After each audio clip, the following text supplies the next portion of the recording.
Sir Rafi. So, ayan. Bago ko makalimutan, again, good evening, accounting peoples and elite. So, for tonight, another guest speaker, resource speaker na magbibigay ng value sa ating community. So, just to, so you know, isa po siya sa top 100 on LinkedIn. Kasamahan ko po siya. And I'm so honored and thankful na nag-say yes agad siya for my invitation. So, isa pa lang siya sa pinakamarami pang guest natin for this year. So, abangan niyo yung mga susunod. And again, just to give you idea, siguro mas okay ma'am kayo na po magpapakilala if you have slides. So, thank you so much. Take it away po. Thank you so much. So first of all, good evening everyone. And if you're all in the Philippines, syempre good evening talaga yan, no? But if there are people who will be watching us on a replay, good morning, good afternoon, good evening, wherever you may be. And thank you so much for this opportunity. Ay, sorry po ma'am. Sorry. Yan. Sige, hanggang saan yung sinabi ko. So anyway, again, thank you so much for investing in yourself. And for joining us tonight. And then most people are actually probably kumakain ng dinner or nagko-commute pa lang pauwi or whatnot. So, but I really appreciate that you're investing in yourself by coming to this event, joining us here tonight. And to introduce myself, let me just share my screen. Meron ba akong introduction dito? Ayun. So I believe again, Miss Marian already made mention that I'm part of the top 100 on LinkedIn. So, and the program or the title of the program that I'd like to share with you, I know we only said it's leadership for accountants, but this is the title. It's beyond calculations. I mean, most of the time in accounting, finance, we're all about numbers, calculations, and the power of leadership for accountants and financial experts like you. And I understand from my conversation with Marian din, no, na hindi naman lahat is freelancers. Some of you are still working or preparing towards freelancing, and definitely leadership or life goals or human skills, as we say, will be very important in helping you to be more resilient, adaptive, and evolve towards your career and whatever you do. So again, my name is Mary Lynn. I'm the CEO and founder of Customized Training Solutions, or CTS Private Limited. And we brand ourselves as Asia's most trusted learning and business solutions partner. We have been doing business. We were tagged as event services sige, tama. Kailangan ko pala siya. We are tagged as the events and services company in Singapore, where we specialized and focus around training, conferences. So really so much around learning interventions. And we have been doing this business for the last 9 years, from being a solopreneur to a private limited, because we've been working with mostly conglomerates and multinational companies globally. We have worked with companies like Petronas, Ayala Group, Shell, and Aboitiz, and other companies like Meralco here in the Philippines. Right now, I'm focusing a lot in the Philippines kasi syempre, una muna ang aking mga kababayan, I really wanted to bring in our solutions dito sa Philippines through the work that we do. Hindi ko pa pala na-share yung aking screen now. So, am I sharing my screen now? Not yet. Di pa, no? Ma'am, not yet. Okay. So, ayan. Let me Ayan. So again, it's all about leadership or human skills, life skills, I would say. And I made mention, and this is like something that I believe are important when it comes to leadership, adaptability, continuous learning, and empowering others, which are the keys for to ace leadership, basically. So just to again introduce on a personal side, I'm a daughter, a sister, a mother, a solutions provider, a partner, a producer, customer, mastermind, and a friend as well. So I will let you know why I introduce myself as the way as I mentioned earlier. And you would see, eto nga yung mga pictures. This is my family. So may mga maliliit pa akong anak. And the reason why I was able to have the privilege to be here in front of you tonight, kasi wala ako sa Singapore ngayon. Nasa Pilipinas ako. So kahit anong oras, pwede ako mag-work. Tapos ito yung mga clients ng for Petronas, Sony Mobile. This is a regional event that we did, and of course, this is my family as well. So, yan, let's get personal dito. And syempre, gusto kong maintindihan more on ano po ba yung mga dreams, goals, aspirations niyo po. So, if you can please help me by filling up po yung QR code that I have shared with you, as well as yung Mentimeter code. So you can either use yung link or yung QR code po.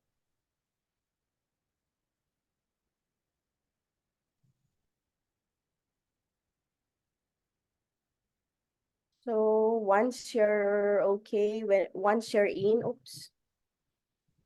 let me know. I'll stop share so I can go to Mentimeter to see kung may mga nag-response na and how's or what are the response like. Okay na po ba? Please give me a thumbs up. You can either put your yung response in terms of ano po ba yung mga dream come trues niyo po. Ang mga goals ninyo moving forward, you can either put it in the chat or pwede po ninyong yung QR code natin or link natin. If you're good with it, I can go to Mentimeter para makita po natin kung ano yung mga sagot ng mga participants. Can share the link po. Ay, ano ba yan? Ay, naku. Ano ba to? AL7B2X1C2WEF. So nakikita niyo po ba yung yung ating, let me type na lang din. Codes. Yeah. Yung QR code at saka yung link. Teka, type ko. Next one. Oo. See.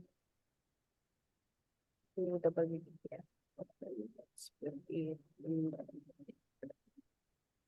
Yan, sana tama yan na type ko.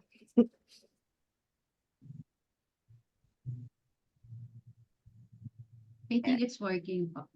Okay, that's good. So let me stop share first and open the actual link.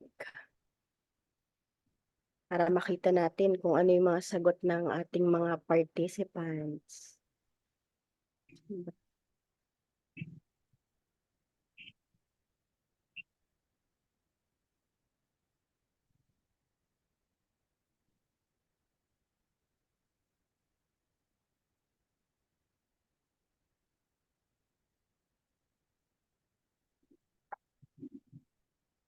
Yan. Sige po, sagot lang po kayo habang binubuksan ko yung Mentimeter para makita po natin yung mga dream come true at yung mga goals natin. Diba? Diba yun? Ito. Ayan, ang dami na palang sumagot. Ang galing nyo. Ang bibilis. Let me just see. Ano ba yung inopen ko? Teka lang.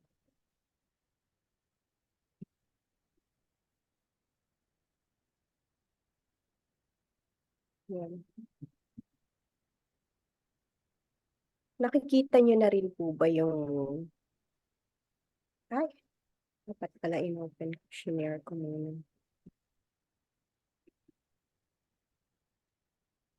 Ayun, ang galing. Ang dami nating response. So, meron tayong financial freedom ang pinakamalaki, tamang-tama. Kaya nagfi-freelance ba tayo dahil sa towards financial freedom? Ayun. Siyempre, meron ding travel goals, meron tayong to have own house, passive income, maging debt-free, travel with family, ayan, time freedom, work from home, ayun. More or less around that space. So mga talagang taga-accounting tsaka finance tayo, no?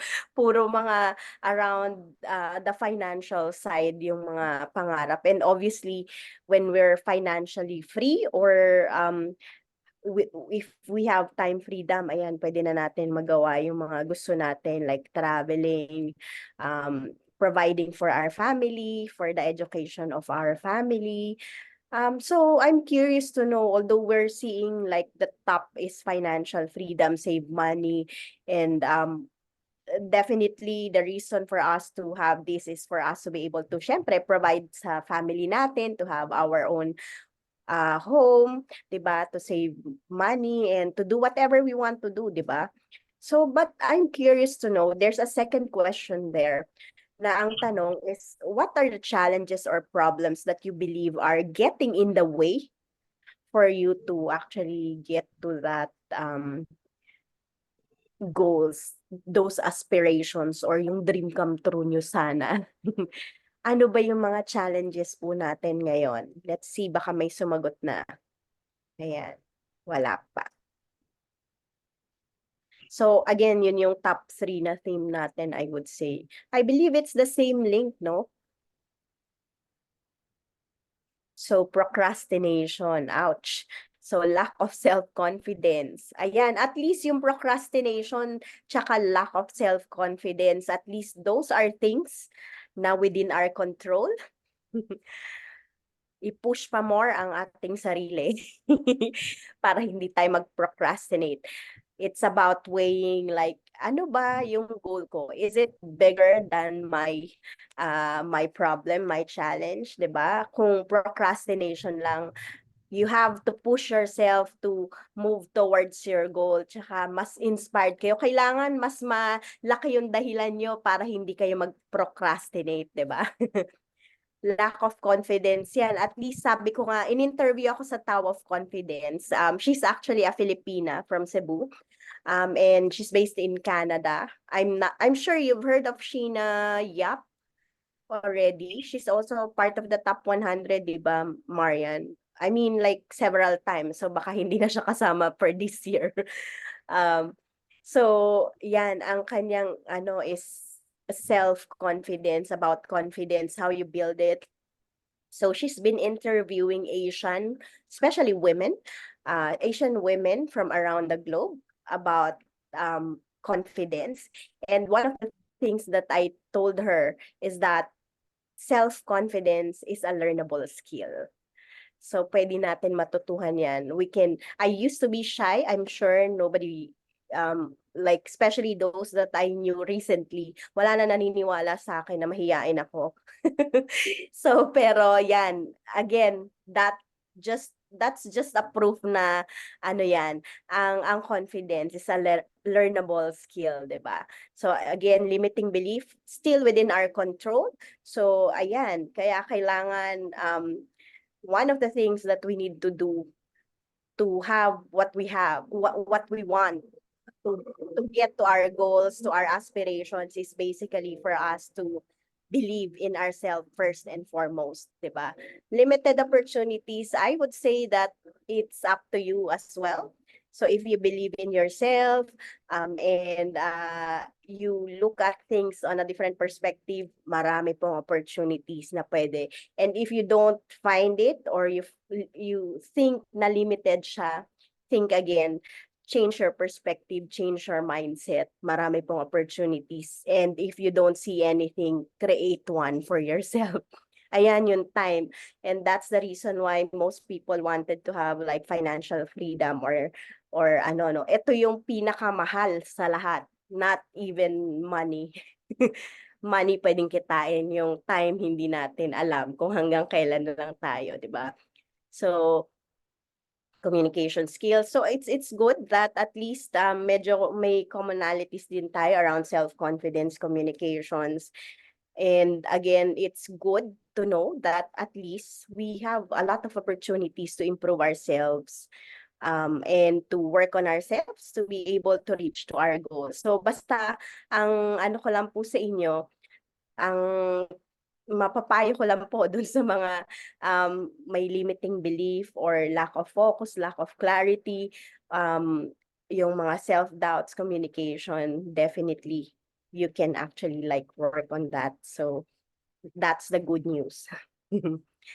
Nasaan ang aking presentation? Wait, let me just close this. Na-loss.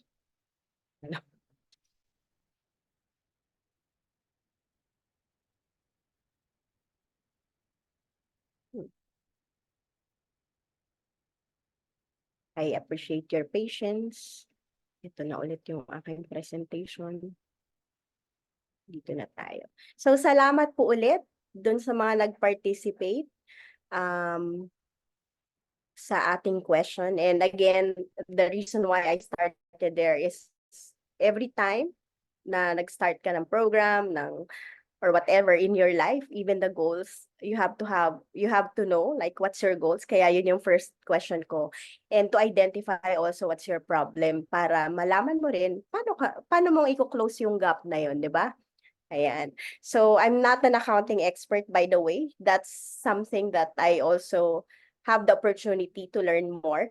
But to start with, yung sabi ko nga kanina, di ba, yung aking to ace leadership that includes life skills, di ba? One of the best thing that you have to do is actually to learn how to adapt. So what is adaptability?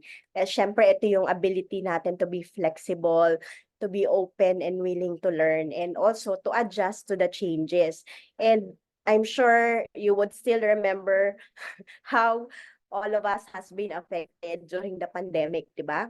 So, ayan, lahat tayo nag-change, may mga nag-freelance, may mga nag-move to another company, and in one way or another, definitely I would say that maraming nagbago in terms of the business, in terms of careers, and even life as a whole, di ba? Nag-agree ba kayo sa akin dyan? If you agree, say yes on the chat. Kung agree ba kayo na ano pa ba yung mga, and kung you would say yes to that, in your life ba, ano ba yung pinakamalaking change that you have, experienced in life? Professional ba siya? Personal ba siya? Di ba? So, ayan, kaya importante ang adaptability, no? And bakit importante yung adaptability? Kasi kapag adaptable tayo, we can overcome unexpected obstacles. So kung may challenges, paano tayo pupunta? Paano natin isosolve to? And most of the time, when we are adaptable, nagiging resourceful din tayo, nagiging analytical din tayo. Ayan. So, for example, nung nag-start ako, especially when I just started the business, diba? Parang sabi ko, wala akong resources. And the reason why I actually started my business, it's not a very good way to start it, to be exact. I had a miscarriage during that time. And doon sa Singapore pala, ang miscarriage, they only give like 1 or 2 weeks na leave. So I was still bleeding, and then nagpaalam ako sa boss ko, pwede bang mag-work from home ako kasi I'm still bleeding, 'di ba? Tapos hindi nila ako pinayagan. And so sabi ko, anong gagawin ko? Sabi ko, so what I did is I actually started my own business. Basically, I'm freelancing as well. So, syempre, kapag limited yung you just started anyway without even really preparing as much as you would like to. So, you have to be resourceful as well, di ba? So, I'm grateful that I'm very connected, and that's one of my strength to do partnership, to connect, and to leverage with other leaders. So, kailangan kapag ka ganyan, you have to be resourceful, no? Pag nag-freelance ka, tingnan mo si Miss Marian. She created a community. And now, not only that she's leveraging on that community, but the community leverages on her experience as well. And that's how we, how we can support each other, and how we can adapt dun sa change na from being an employee to being a freelance, di ba? And of course, kapag ka nag-a-adapt ka and you accept those changes, nagiging flexible ka, it's easier for you to be more contented and satisfied with your life, with your work, or whatever you do, di ba? So, and of course, how to enhance your adaptability? Siyempre, it starts with awareness. And that's the reason why I started with the 2 questions earlier na ano yung goals mo? Ano yung dream come true? Ano yung aspiration mo? And pero ano din ba yung problem that you're facing? So once you have that awareness, similar to like what we experienced during the pandemic, at least mas magagawa mo ng paraan paano ko ba tong i-close yung gap na to, 'di ba? So, and then of course, we have to cultivate yung growth mindset and yung attitude natin. Kasi everything can be solved with the right mindset or yung growth mindset na tinatawag natin, tsaka yung attitude. If we keep ourselves to be positive, tapos pag naniwala tayo sa sarili natin and we actually continuously develop ourselves and we know that, oh, pwede pa ako mag-improve, anong kailangan kong gawin to improve, to get to where I want to be. So yun yung yung growth mindset. Tsaka dapat ganun yung attitude mo, lalo na pag nag-freelance ka. Because definitely there will be days that you wanted to cry. I tell you, even until now, sometimes I still want to cry. Why did I choose this path? Ayun. So, and again, setting objectives for yourself. So, ano ba yung objectives mo? Bakit mo ginagawa tong mga ginagawa mo ngayon? And how do you want to get there? And syempre, when you set goals, you have to do it smart. So, kailangan specific siya, measurable. I'm sure all of you know that, attainable, um, uh, ano siya, tunay, reasonable naman yung nyo, yung goal nyo. And syempre, maglagay kayo ng time para na kailangan by this time reach ko to, di ba? So para at least meron kayo ng goal. Especially kayo mga accounting and finance expert, kayo magaling kayo sa mga numbers. So, ganun lang din yung gagamitin nyo yung strength nyo dyan when you set goals, yung metrics nyo, di ba? Sabi nga nung isa kong consultant, resource person, anything that is measurable can be improved. And then, syempre, ito isa sa mga challenge, I would say, not only for leaders, but even on a personal level, di ba? Minsan, ayaw natin na nabibigyan tayo ng feedback or ng comment or ano. But of course, it's all about balance din, di ba? Kung i-weigh mo rin na ito bang feedback na to is constructive and will help me, or ito bang feedback or comment na to is something that, sinabi nila pero hindi naman helpful sa akin. So, let's take all feedback to help us improve, to be better din, di ba? And then learning to recognize and embrace change. And this is very important. That's the reason why we need to adapt, di ba? Kasi every time we are aware, we recognize those changes that we have in life, and change, despite that change is always difficult for most people, pero actually that's something that is constant, diba? You cannot get away from change. Like even our journey in life, diba? From pinanganak tayo to becoming a toddler to high school, college, and then we transition to working. 'Di ba? May mga changes doon. Even in our physical, 'di ba? Aspects, nagkakaroon din ng changes. So it's all about recognizing it, embracing it. And if there's something na hindi mo gusto, obviously, all you have to do is to change, 'di ba? And to work on it, 'di ba? So the next is yung continuous learning or learning. So natapos na natin yung una.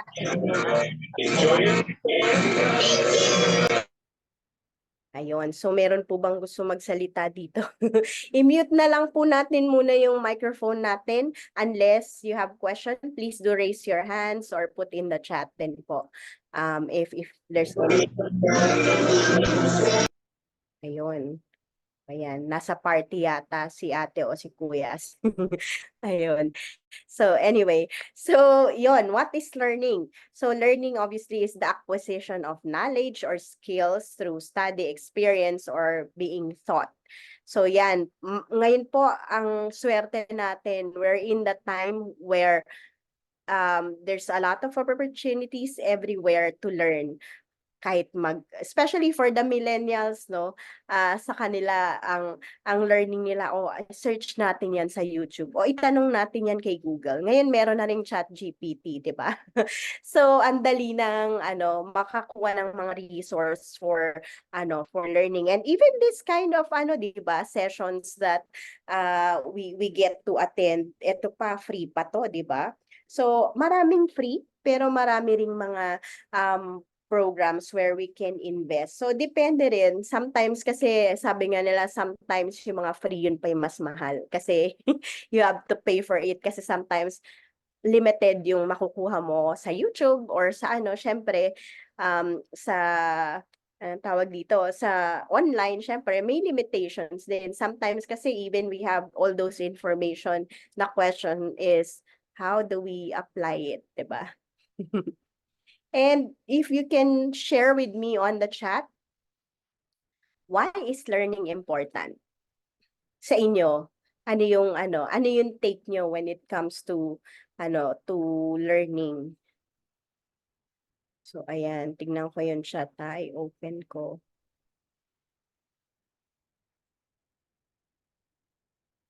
Ayan, why do you think learning is important? Lagay nyo lang po sa chat.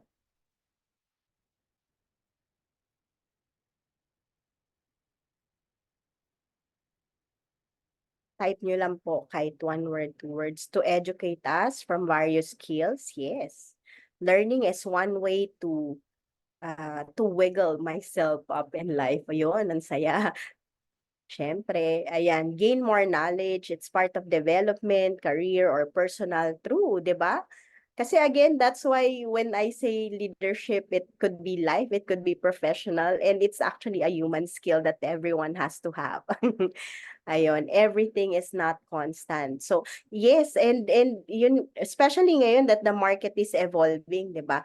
We need to develop ourselves, our skills para we can be like employable, whether as a freelancer or as working in companies, 'di ba? And to make better decisions. Exactly, 'di ba? Even in accounting, 'di ba? Kahit na matagal 'yun ang ginagawa. Now, ngayon ko lang naririnig na data analytics, financial modeling, paano natin siya 'di ba? Paano natin gagamitin whatever we also learn. Ayan, ang dami pang sumasagot. Ang saya naman ng na audience na 'to. Very participative. Thank you so much for your answers. I'll read through.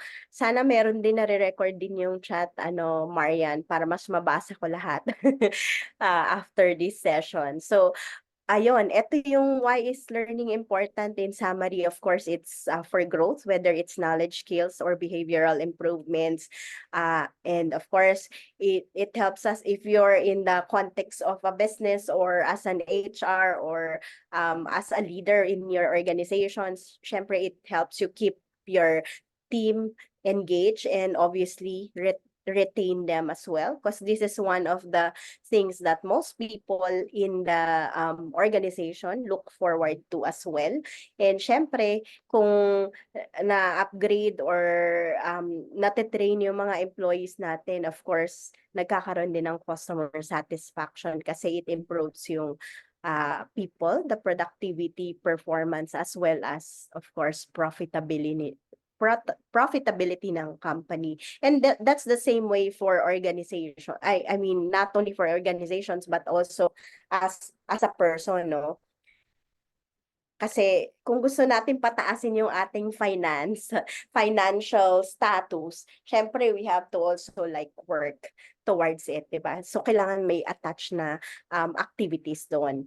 And of course, I'm not sure if you've heard of the power of tiny gains. So ito daw yung improvement decline and improvement increase, no. Even if you work on yourself, making it a better on a daily basis, even just 1%, after a year or 365 days, meron na po tayong 37.78 better na tayo, di ba? Ang saya. So, worse everyday. Naku, kahit worse everyday din, ako, Diyos ko, meron din yung so, doon na lang tayo sa improve, di ba? Sabi nga ni Pele, success is no accident. It is hard work, perseverance, learning, studying, sacrificing, and most of all, love of what you are doing or learning to do. Ayan. So, kailangan po piliin po natin yung mga gusto nating gawin. I'm sure dahil gusto niyo mag-freelance ng accounting and finance, I'm sure that's what you love to do then, and that's around your strength. But if not, keep looking. Ayun. So, paano ba natin ma-improve yung learning? Siyempre, kailangan first and foremost, and the most effective, I would say, would be by doing or experience. At least for myself, that's how I am. Kailangan subukan ko siya. Kailangan gawin ko siya para malaman ko na, paano ba itong i-improve? Kasi mas ma-realize mo kung ano ba yung dapat mong gawin, di ba? So ngayon, ang dami ring opportunities for coaching, mastermind, brainstorming, training, seminars, webinars like this, di ba? And of course, again, yung self-paced learning, marami na ring online resources, both paid and free. And reading, ayun, nilagay ko yung reading sa last kasi hindi ako mahilig magbasa. Biglang ganun eh. So, and the last one that I'd like to share with you, which I believe is important, especially if you're leading people or right now you're into freelancing, di ba? Or you want to move to freelancing. Pero at the same time, even like I am like the only person in my organization or I work with, teka, meron palang comment, sorry. Power of tiny gains, atomic habits. It's actually, I would say the concept is the same if you're asking. Atomic habit is more on like same, I would say a little bit of a same concept, but ang atomic habits really talks more about the behaviors, the attitude, and the things that you do on a daily basis. Kumbaga, lahat ng small steps that you can do towards your goal. So like it's really like kung meron kang, for example, gusto mong i-improve yung confidence mo. So ano yung mga gagawin ko, even small things? Probably like talking in front of other people, mga ganyan, 'di ba?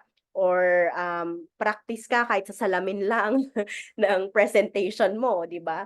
Or yung mga friends mo or mga kamag-anak mo, ipa-practice ko 'to para ma-improve mo yung confidence mo in presentation or communication skills. So, yun yung mga small steps that you can do on a regular basis or on a daily basis to improve your habits, whether it's kahit yung as small as like being grateful or like waking up in a positive 'di ba, way up to like yun nga, yung mga improving specific skills even, right?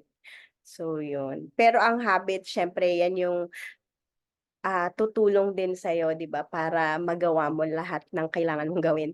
Kasi, teka, sorry na-transfer ko siya. So, kasi yun nga yung habits are something that you do on a daily basis, 'di ba? So, the more you work on yourself, the more you actually like improve the habits that you have, the more you get to your goals faster, 'di ba? Ito na ba yung next natin? So, I think na-move ko siya.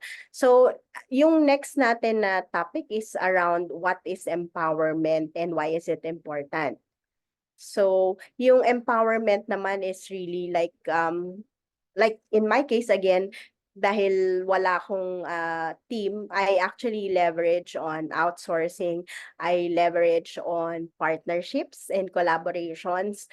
So, para yung ano 'no, ma-empower ko, delegate ko yung mga ibang work that especially yung mga hindi ko strength. Alam ko kung ano yung strength ko or yung hindi ko kayang gawin. So, katulad kahapon 'di ba Marian, it's actually a collaboration yung ginawa namin. So, merong ano si Mike for example, his strength is accounting, auditing, and then IT and tech for Kernan, and then Lorraine on logistics and warehousing, while Paul is on leadership. And since my strength is organizing and putting that together as an event services company, so I actually conceptualized the program and put that together. So, and that's really like how empowerment works, 'di ba? It's really like being able to control what you can control and give those things that you don't know how to do, right? And that's the reason why like freelancers and outsourcing uh are in right now kasi 'di ba they're delegating or parang sharing the task. It's the same way as empowerment. So it's really like uh having for you to have that balance, you have to give power to others to do the things that you are not good at doing, na hindi ka magaling or hindi mo alam gawin. Like yung accounting ko, pinapagawa ko sa iba. Ayun. So, and when you empower your team or your people or yung mga ina-outsource mo, syempre you will give them as well confidence, accountability, and in the organization context, of course, nare-raise yung employee satisfaction, which boost your activity. Are there anyone in the audience who are actually still employed companies?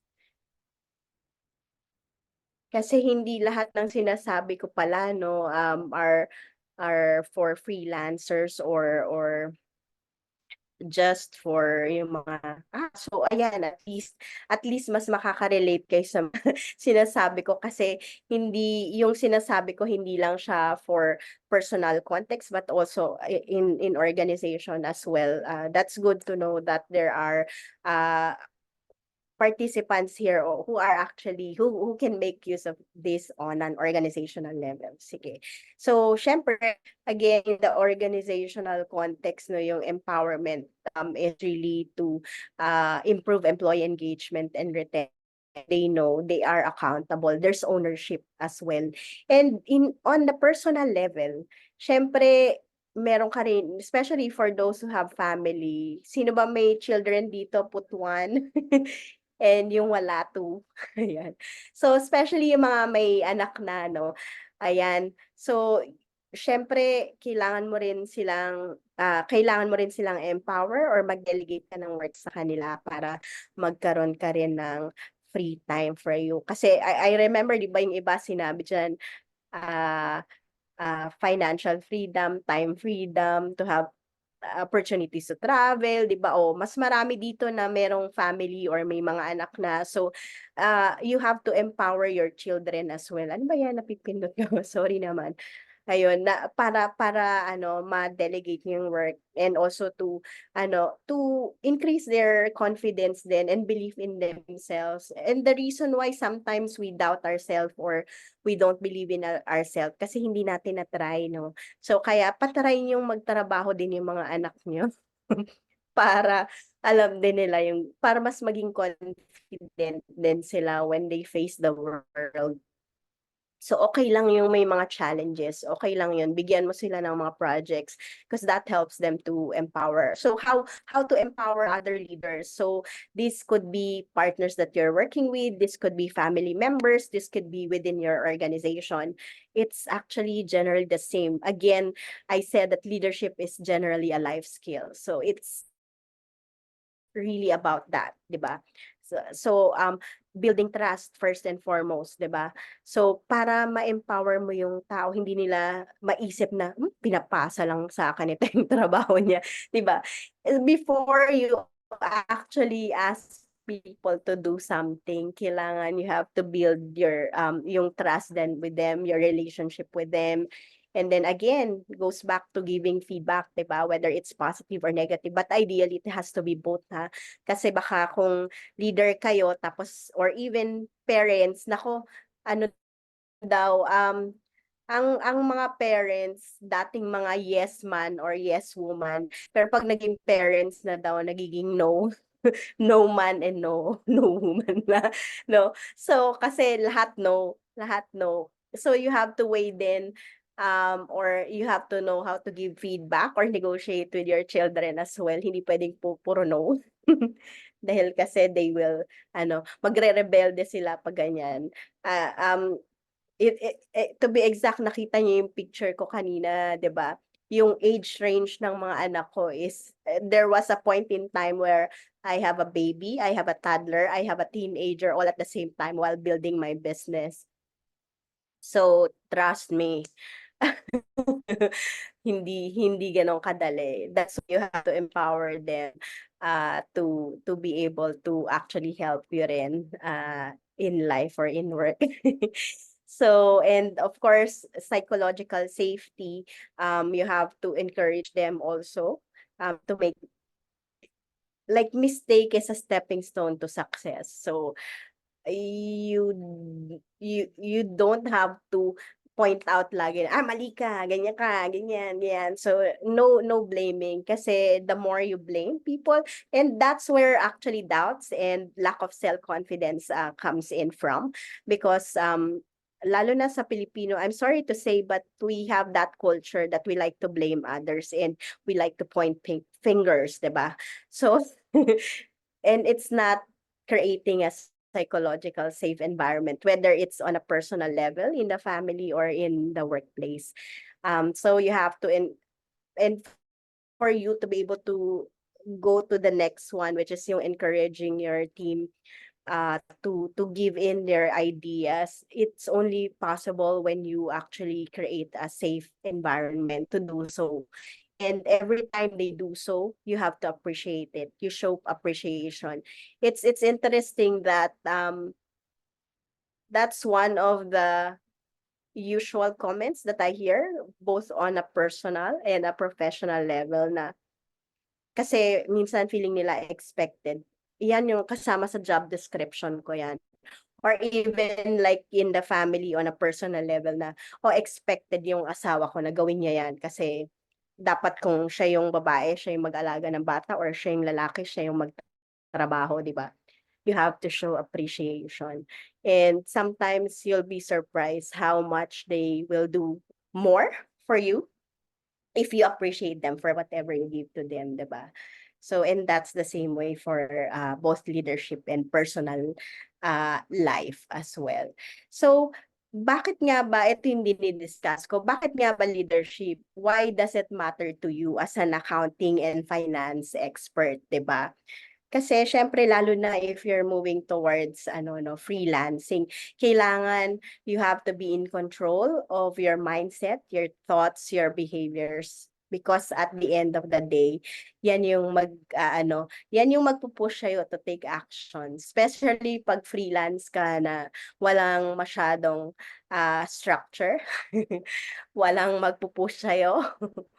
Wala kang KPI, so you have to set it yourself, 'di ba? You have to manage yourself, your time, and others. When it comes to others, it could be your family, it could be your clients. Nakita ko yung post ni Marian na, nakalimutan niya, or from her experience na, dapat pala i-onboard ko yung clients ko, 'di ba? Dapat pala na itong community, they're aware of this and that, you know? So kaya kahit na freelance yung gagawin niyo, kahit hindi man kayo nagwo-work sa, organization, you have to manage all of this still as a freelancer, 'di ba? And especially kung freelancer kayo, 'di ba, you have to know how to communicate, how to sell yourself, So messaging. So 3M siya, mindset, managing self, time, and others. And lastly, message, which is basically your communication, whether it's verbal, non-verbal, visual, and written. People also smell fear. So kaya you have to be confident, especially when you're looking for clients or speaking with clients, 'di ba? That will help you a lot build your career as a freelancer when you know how to communicate better. Ayan. So, kasi usually ang challenges for accounting and finance, I'm sure you would relate to this, 'di ba? You use a lot of technical or jargons, 'di ba? And then especially yung mga nagmo-move up to a different role or a higher role or yung napopromote, no, lalo na sa organization. So ito yung usual challenge kasi yung transition from being an expert or technical expert to a leadership role. So I'm sure na-experience nyo kasi if you do freelance more or less, you already are experienced in the work that you do, di ba? Tama ba ako dyan? And then, syempre, again, if you're in the organization, you have to balance between technical expertise and leadership to be able to manage your team as well and to manage changes or to manage even yourself. Then, of course, again, yung communication skills, which is um, a common challenge to anyone, whether you're from accounting or a different department. And then, syempre, lalo na, there's also like ethical and legal responsibilities that you have to face. And kahapon, Mike also mentioned around risk assessment, risk management, because at the end of the day, there will always be risk, especially when you go through entrepreneurship or freelancing, diba? Even in the organization, it's just the same. There will always be risk. So how will you calculate and which one you will take, 'di ba? Ayun. And I just wanted to share also this framework that I have created around leadership and organizational development, around especially focused around leadership. So medyo busy yung pardon me, medyo busy yung screen, but this is coming from a presentation or brochure around leadership, how you can actually create a future-ready team or organization. Siyempre, nauna dyan yung empowered leadership, organizational alignment, adaptability and agility, which is what I've also mentioned, and driving outcomes, di ba? So, it's generally on a parang personal context or on a personal level. I would say, like, again, it's about leading yourself, and then you have to align your strengths, your weaknesses with the goals that you have. And then you have to be adaptable and agile enough to be able to do that as well, and to drive those outcomes or to get to the goals that you want to be to achieve, di ba? And then, of course, what are the keys to growth, especially for our organization? Having the right people, company culture, strategic plan, customer centricity, and of course, execution excellence. And I would say, even if you're a freelance, this is something that you have to pay attention. Right people, that could be you. Right person, you have to be the right person to be able to do the freelancing. You have to create that culture within your surrounding, your clients, diba? It's really about like educating them as well and having that strategic plan. And of course, again, that's what we highlighted in our session yesterday. It's all about customer obsession or customer centricity, really knowing what they need to be able to support and help them, diba? And of course, execution excellence. Walang procrastination dito. Kailangan you execute things in best way possible, in the most efficient way, with passion, 'di ba? With love nga naman, sabi kanina. Ayun. And I'm done with my talk. I just wanted to share with you this video. Let me just let me see. Can I actually click it? Okay.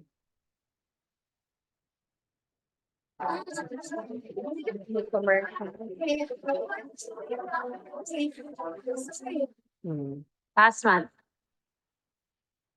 11 days before the anniversary of Dave's death, I broke down crying to a friend of mine.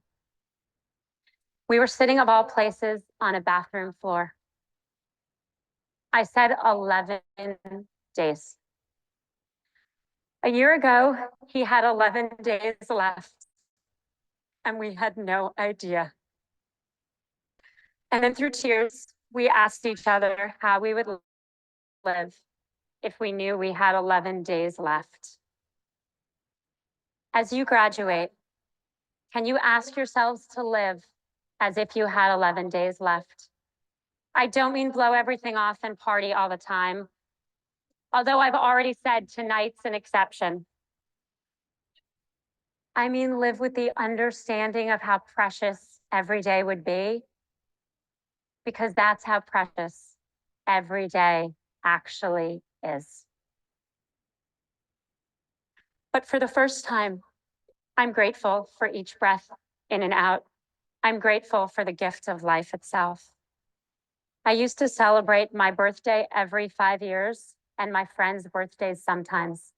Now I celebrate always. I used to go to bed every night worrying about all the things I did wrong that day, and trust me, the list was long. Now I go to bed trying to focus on that day's moments of joy.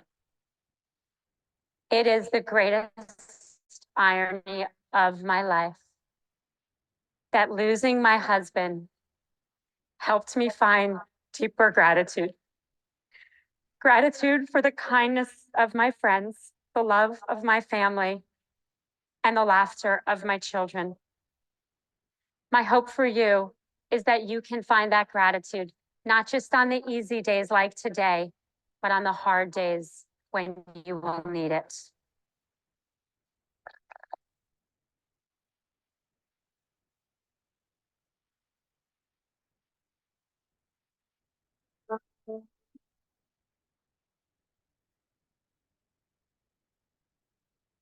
Wow.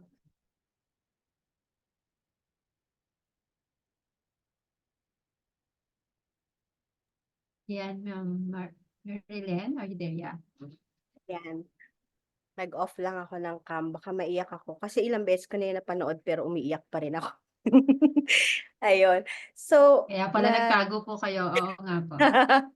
Oo, tama. Na-obvious ba? Ay, oo nga pala, naka-spotlight ako. Sorry naman. So, yan. Ayun. So, I really love that message, no? It's short, nakakaiyak. Pero yun yung parang final na message na gusto kong i-share sa inyo. Kasi lahat tayo merong goals, meron tayong dreams, meron tayong aspirations. Kaya lang sometimes on the way to get there, we forget about the present, diba? We forget to be grateful and celebrate whatever we have, diba? So kaya it's really about humanizing the way we work, whether on a personal or professional level, I would say, 'di ba? Kailangan, sabi nga nila, kindness is free. Bakit hindi mo gawin 'yon, 'di ba? So again, ang introduction ko sa inyo, 'di ba, kanina is that I'm a mother, I'm a child or a daughter, I'm a friend and all those stuff. It's very personal, 'di ba? We actually fulfill, yes, you are accountant, you are in finance, you might be leaders in your organization, you might be freelancers, you might be a solutions provider to some clients, 'di ba? Pero let's not forget that we are human. We play several roles in our lives, 'di ba? So that's why through those that we face towards our goals, let's always remember these three things, diba? To be kind to others, to be grateful, and to be present, diba? We have to be thankful for whatever we have in life. So yan. Yan po ang aking message para sa inyo. Meron po ba tayong mga tanong? Yes, thank you so much, Miss Marilyn. So, do you have any questions? I think na-answer po ba yung nasa Q&A? Is this sharing or question? Kay Miss Anne. So, any questions, Oo. guys?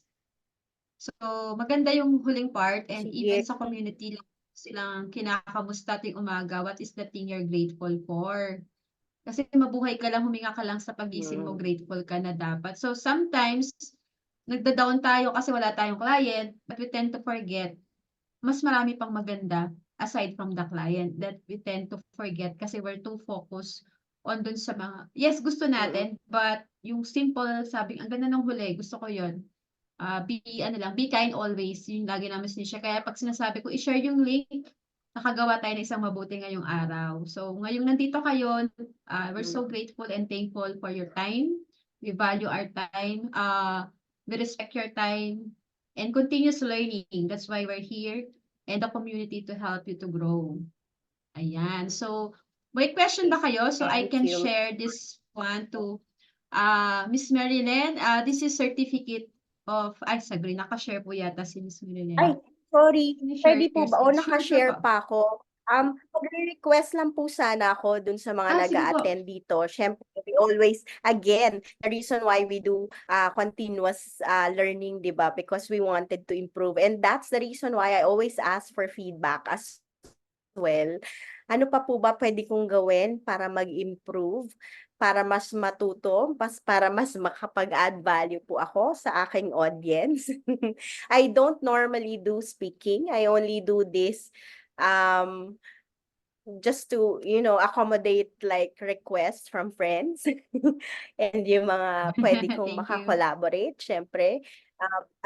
Again, that's how it is when you are a freelancer or when you have a small business, diba? It's really about leveraging on communities, partnerships, collaborations, diba? So I will appreciate that you can share with me any of your feedback. Ito pong QR code or form link po is nakalagay po dito. Makikita niyo po sa screen. So, I will appreciate your feedback, your comments, suggestions for improvement, or any form of love. Ayun. Ayun. Thank you so much po again for taking time to spend your night with us, and hopefully you get something out of the sharing that I did. And if you wish to stay connected, sabi nga ni Marian, feel free to connect with me. This QR code leads you to more details about myself and to save my contact as well, and to stay connected on social media if you wish. So, and again, like Miss Marian also said, we will share with you any activities that we are looking forward to run, especially here in the Philippines, unless you wanted to travel to other countries as well to attend programs. We've been running a program called Financial Modeling, which are especially for accountants, finance, lahat na shortcut to create like a lot of productivity. We have run that several times for the Ayala Group, to be exact.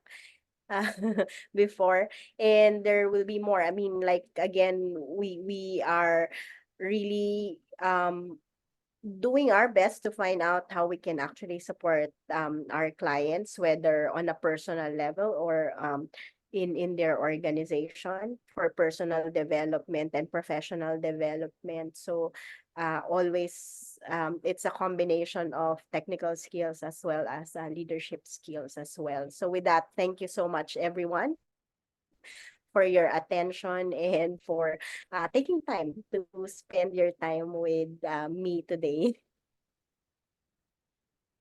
Stop ko na po yung Thank you so okay, much, Miss diba? Marilyn. So, aside from that scan po, meron din po kasi kaming iniraroute na feedback form. Normally, we do this after nga the webinar. Tapos Ayan. binibigay namin sa speaker para rin po mabasa. So, meron din, ipapadala ko po sa inyo. So, sanay na po Salamat. sila na after webinar may feedback form. So, Again, for those who's here, we appreciate your feedback kasi we need that. As a coach, as a mentor, as a teacher, we need your feedback para ma-improve pa namin yung mga sarili namin. So, tawag po namin doon, Miss Marilyn, pakilapastangan po kami.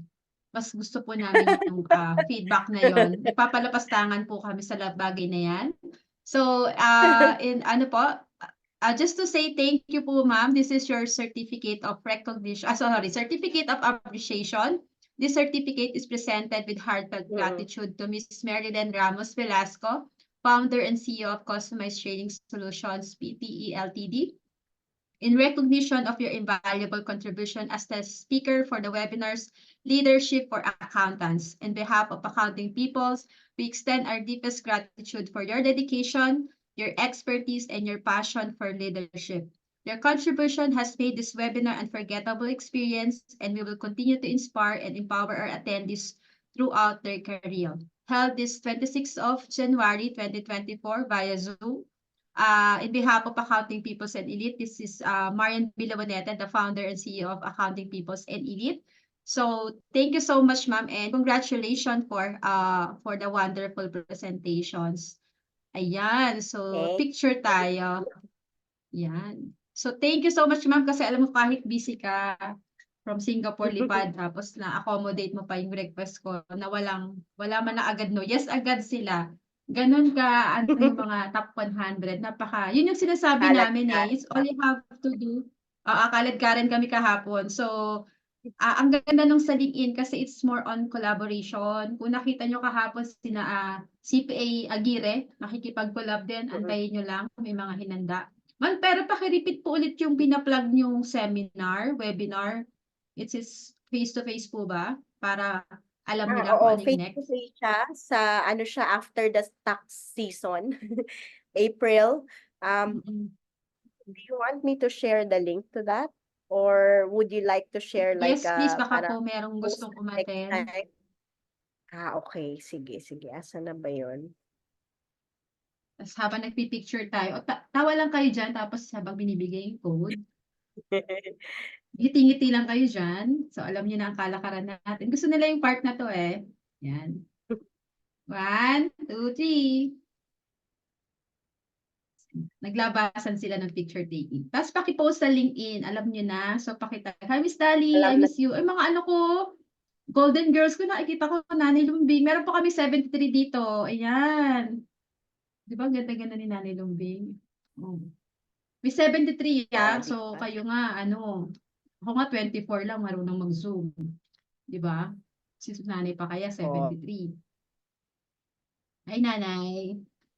Asan po, ma'am, yung link? Shinare ko yung Ay po. finance for leaders para doon sa mga, especially those that are working in organizations.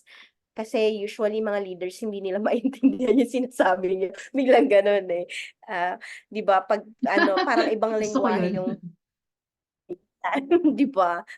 Sige, para natin 'yan, unfold mga accounting and so kaya meron tayo yung finance for leaders para maintindihan din ng mga kliyente nyo at saka ng mga leaders nyo sa organization. So it's all about data analytics and understanding the important Ayan, data no? that Kita finance niyo ba yan? help you with. Yung financial modeling, ito para sa inyo talaga to. Accounting and finance talaga siya. Ito yung free session namin on basic financial Last modeling. time. Even during the free session, ang daming nag-comment sa akin na grabe, ang dami nakuha na templates, tapos mga shortcuts. Kasi ang galing ng trainer namin, mga shortcuts sa Excel. And ngayon, even ChatGPT, tuturo niya. Pero usually for finance, it's really so much around leverage on Excel, Power BI, mga yan. So, ganun yung tinuturo niya and a lot of shortcut and Ayan, ang ganda. Kaya may ano dito para mapaghandaan natin. Oo. Yan, ang ganda nito. Makikita mo yung Basic. mga Yan yung mga hinahanap namin na eh. Ayan. Pag makikita mo yung feedback, dream come true daw sa kanila ito. Kasi yung mga pagkatagal-tagal nilang ginagawa na sheet. Nung nakatutunan nila yung mga tinuro ni Sagot Duncan. lang. Yung Ayan, eto. saglit Gusto na lang. niyo. Ayan, oh. O, siya siya po yung Ito, dream come true. Ayan, Si Apple, sabi niya. Ayun. So, kaya Yan. join us. This will be in Manila, more or less in Makati area. This coming May. Ayan. So actually, Sisave ko if lang you po. would search Duncan Williamson, no, kapag yung mga programs niya with other partners, actually medyo nasa 5,000 to 8,000 euros per person. Pero hindi ganun yung binibigay ko. Parang kaya nga natutuwa sa akin yung yung Ayala Group at ni-run nila. Siguro naka-8 o 10 run na kami on financial modeling on different levels. Kasi nga sabi nila, ang mahal nito ni Duncan, nabigay mo sa amin ng ganito. So, nakatipid sila sa akin. Yan. May tanong po dito, Miss Marilyn, bago tayo ayan. Ayan po Sige. sa Q&A. As a leader, how to fight the fear of being betrayed by someone in your organization? Sorry po. Makikita ko ba yun, yung tanong? Ay, eto po. Sino kaya pwede mag-post? Sa chat ko na lang po ito. Sa ano po, 3 dots. Q&A Sa po, sa more po, right-hand side. makikita nyo po. Yun, Q&A. Sorry naman. Wala ako nakikita.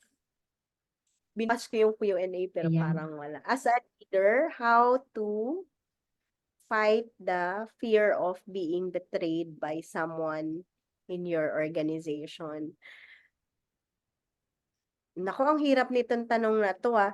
How do you fight the Pag-assume. fear of being betrayed by someone in your organization? This is actually a common fear, especially in our culture, unfortunately.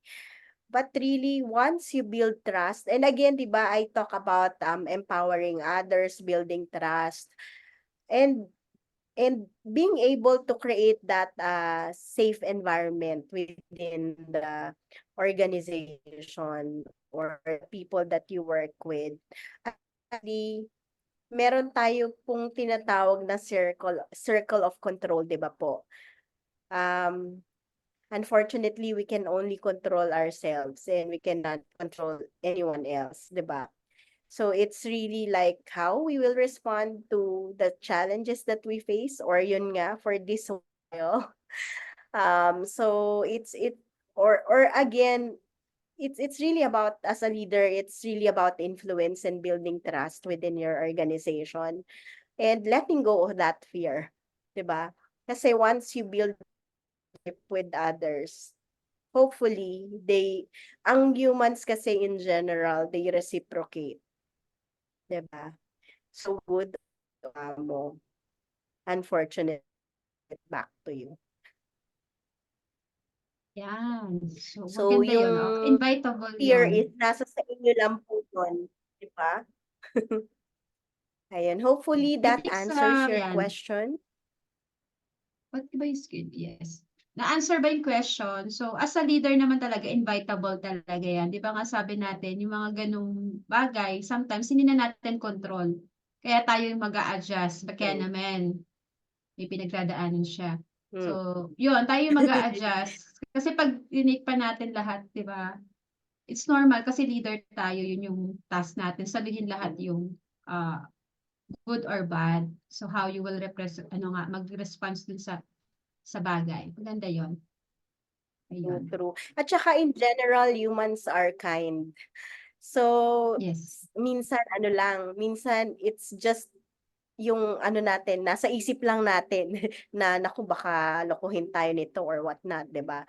Although sometimes it happens, but in general, again, if you create relationships and trust within your organization, definitely they would also like reciprocate.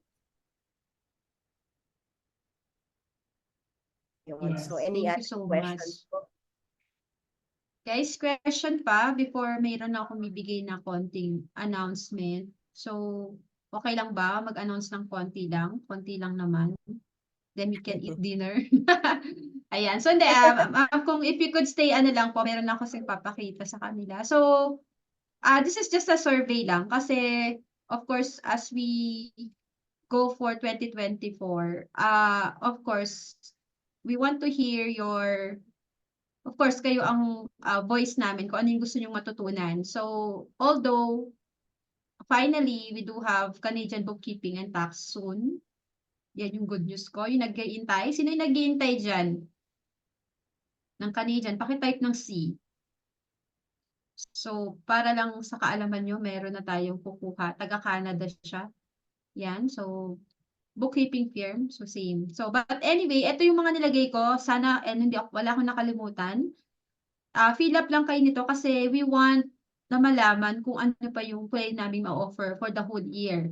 And dito nilagay ko na yung financial analysis kung nakita niyo yung pinasent ni Ms. Marilyn. Dito nyo na lang ilagay kung interested kayo. So we can share yung mga future events. Kasi may times na nakakalimutan, ano po bang ano ngayon? Ano po bang course inside? So might as well register kayo kung ano yung gusto niyo para may padalan kayo ng email or something. And then, isa pang good news, sino dito naggagawa ng local bookkeeping? Na masaya sa kaya niya mag-local bookkeeping. Kasi I need soon an army of local bookkeeper. An army, Hindi siya isa, dalawa, 5. Kada location ang kailangan namin. Davao, Cebu. Ang nauuna ngayon, NCR. So meaning, kasi ganito, yung iba sa inyo nag-aantay ng client, tama? Pero marunong naman kayo sa local. Sabi ko nga kanina sa kausap ko, yung international client nga. Although gusto natin international client, pero di ba maganda pa rin namang training yung local habang nag-aantay ng international. Tama ba? Kasi may client na naka-ready, wala lang daw silang maibigay na tao. Tama? Gusto nyo ba yon? Di ba? At least, ano pa yon? Ang maganda doon is sa collaboration. Halimbawa, sa NCR, 5 kayong local bookkeeper o ikaw dito sa lugar na to, takbuhin mo yan, takbuhin mo dito. Diba, nag-grow kayo as meron na kayong tropa na local bookkeeper dun sa isang area. And then, pwede kayo mag-share, pwede kayo mag-meet up. You know, wait, puntahan po kayo saglit doon, tingnan natin. O di, may libre tayo meet up. Okay ba sa inyo yun? Kung sino, kaya may tanong ako dito, can you do local bookkeeping? Pero syempre, pag nag-guest kayo dito, I will reach out to you anytime soon kasi may ready client. Or by February yata, meron na. So, pag sinabing local bookkeeping, yung mga compliance yung alam niyo yung VAT, bla bla bla. Yan, baka mas magagaling pa kayo dun eh. So, kailangan namin ng tulong nyo. Then, iba sa Davao, sa Cebu, ibang location pa. Meaning, may client na ready. Kailangan na lang namin ng resources. Okay? Clear ba to guys? So, ipopost ko tong link sa mga nanonood. So, kung tingin nyo, kaya nyo rin mag-local bookkeeping at gusto nyo pa rin namang it's ano pa din naman di ba? Income. Tama? Kailangan nyo pa rin naman yun Tsaka maganda yun. Ano po siya, on call. Pag may client, ibibigay process nyo yung BIR, SEC. And then eventually kasi, kapag start up yung mga business, magandang opportunity. Bakit? It's either i-outsource sa inyo yung bookkeeper nun kahit local. Tama po ba? So, while waiting, while for international, ano kayo doon? Kasi end-to-end yung gagawin nyo Magandang training in a way. So, mabibuild din yung confidence nyo by talking to client. Yan na yung start. Kasi, malay nyo, may sarili kayong accounting firm sa susunod. Kasi kayo na yung gumagawa Bakit hindi? Tama ba? Sa lugar nyo, kayo lang. Diba? Barangay. Clear po ba yung sinabi ko? Again, thank you so much, ma'am. And see you tomorrow. I'm so excited for tomorrow's event. So, mga kalid ka rin lalabas na bukas. Thank you po for the opportunity. Sana po may natutuhan kayo or may nakuha kayo sa pinresent ko po sa inyo. Maraming salamat po. And thank you, Marian, Yes. for inviting me at magkikita na naman ang mga kalad ka rin bukas. My pleasure po. Bukas. Ayan yung tawag namin bigla kahapon.